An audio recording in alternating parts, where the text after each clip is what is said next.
મોરબીના જેતપર ગામે વીજપોલના વળતર માટેનું આંદોલન ત્રીજા તબક્કામાં પ્રવેશી રહ્યું છે.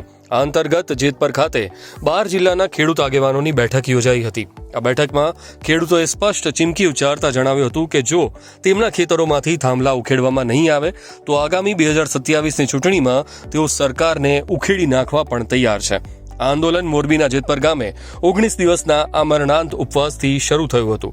ખાનગી વીજ કંપનીના વીજપોલ સામે વધુ વળતરની માંગ સાથે આ ઉપવાસ કરાયા હતા. ઉપવાસીઓની તબિયત લથડતા ગામની દીકરીઓના હસ્તે પારણા કરાવાયા હતા. જોકે સરકારે વીજ કંપનીના વળતર માટે નવો પરિપત્ર જાહેર કર્યો હતો, જેનો જેતપરના ખેડૂતોએ અસ્વીકાર કરીને આંદોલન પાર્ટ 3ની જાહેરાત કરી હતી. આ ત્રીજા તબક્કાના ભાગરૂપે બુધવારે રાત્રે જેતપર ગામે ઉપવાસી છાવણી ખાતે ખેડૂત આગેવાનોની બેઠક યોજાઈ હતી. આ બેઠકમાં મોરબી, જામનગર, કચ્છ, રાજકોટ, ગીર સોમનાથ, દ્વારકા, અમરેલી, ભાવનગર સહિત કુલ 12 જિલ્લાના ખેડૂત આગેવાનો અને મોટી સંખ્યામાં ખેડૂતો હાજર રહ્યા હતા. ખેડૂતોએ જણાવ્યું હતું કે ખાનગી વીજ કંપનીઓ દ્વારા તેમની જમીન પર વીજપોલ ઊભા કરાયા છે અને તેઓ સરકાર દ્વારા નક્કી કરાયેલા વળતરને બદલે પોતાની ઈચ્છા મુજબનું વળતર મેળવવા માંગે છે. આંદોલનના મંચ પરથી ખેડૂતોએ હુંકાર કર્યો હતો કે જો સરકાર દ્વારા ખેડૂતોના ખેતરમાં વીજપોલ ઊભા કરવાની કામગીરી ચાલુ રાખવામાં આવશે તો ભલે વીજપોલ ઉખેડવામાં આવે કે ન આવે, પરંતુ વર્ષ 2027ની ચૂંટણીમાં ગુજરાતમાંથી સરકારને ઉખેડી નાખવામાં આવશે. આ બેઠકમાં ખેડૂતો પાસેથી વધુમાં વધુ વળતર કેવી રીતે મેળવી શકાય તે અંગેના સૂચનો મેળવવામાં આવ્યા હતા.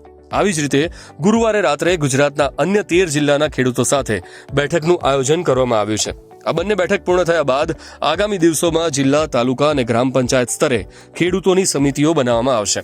ત્યારબાદ આયોજનબદ્ધ રીતે વળતર મેળવવા માટે લડત શરૂ કરવામાં આવશે તેવી માહિતી આંદોલન સમિતિના સભ્ય રાજુભાઈ અમૃતિયાએ આપી હતી.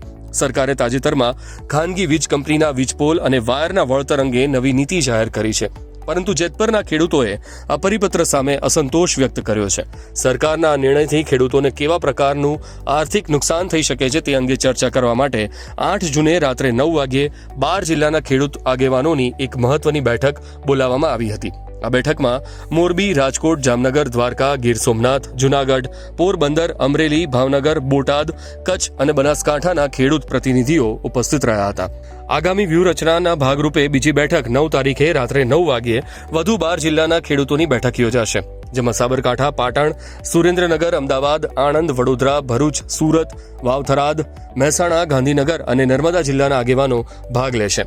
તમામ જિલ્લાના ખેડૂતો સાથે ચર્ચા અને સર્વસંમતિ સાધ્યા બાદ ગુજરાત સ્તરની નવી આંદોલન કમિટીની રચના કરવામાં આવશે. આ કમિટી અંતર્ગત ખાનગી વીજ કંપનીઓ પાસેથી પૂરતું વળતર મેળવવા માટે આંદોલન પાર્ટ 3ની સત્તાવાર શરૂઆત કરવામાં આવશે.